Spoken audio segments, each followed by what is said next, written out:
6 days into war, and Iran has now done what many feared: crossed the hypersonic threshold. Tehran launched its first confirmed barrage of Fatah-1 hypersonic missiles, with Supreme Leader Ayatollah Ali Khamenei declaring that the battle begins. For the first time in decades, Israel's missile defense might not be enough.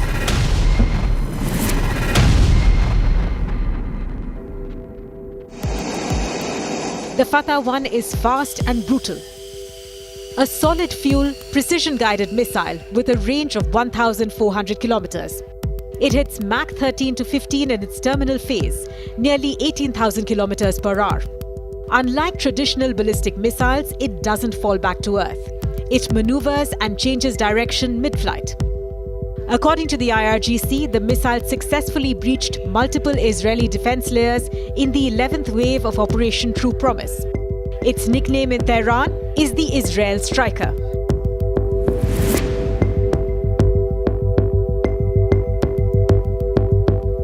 Israel's Iron Dome, David's Sling, Arrow 2 and Arrow 3 form one of the world's most advanced multi-tiered air defense networks. They've stopped thousands of rockets from Hamas, Hezbollah, even previous Iranian salvos. But hypersonic weapons change the game. Hypersonic missiles don't follow predictable arcs. Their speeds give defenders less than 60 seconds to react, and their maneuverability makes intercept calculations nearly useless. But Israel doesn't have those interceptors, and neither does anybody else. The Fatah-1 wasn't a prototype, but it is operational. According to Iranian officials, dozens of Fatah missiles were already deployed during the October 2024 barrage, and many more are ready. This time, they've reportedly hit central Israel, Haifa, Tel Aviv, igniting fires in civilian zones and damaging critical infrastructure. All of this while Israeli systems scramble to respond.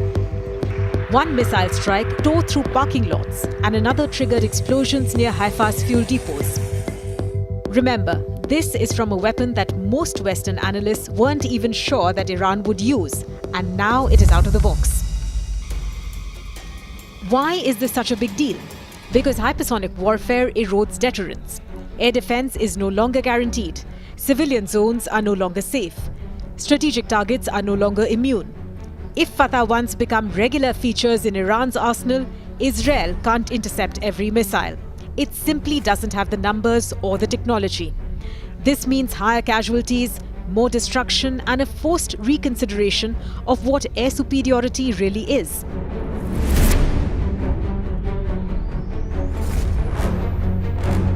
Israel isn't sitting idle. Mossad has sabotaged Iranian radar. Israeli jets have bombed missile factories in Karaj and struck centrifuge facilities near Tehran. The IDF says it's eliminated a third of Iran's missile launchers. But launchers are mobile. Iran is massive, and the strikes have only slowed but not stopped the barrages. Even as Israeli jets fly over Tehran, Iran continues to launch what is the true power of hypersonic deterrence.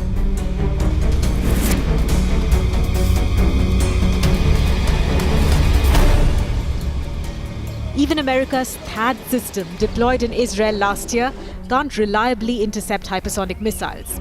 Neither can the Aegis destroyers patrolling the Mediterranean. Because even the most advanced current interceptors were built for predictable arcs, not intelligent maneuvers at Mach 15. Until now, only Russia, China, and India had operational hypersonic missile capabilities. With Fatah-1, Iran joins that club and uses it in active war.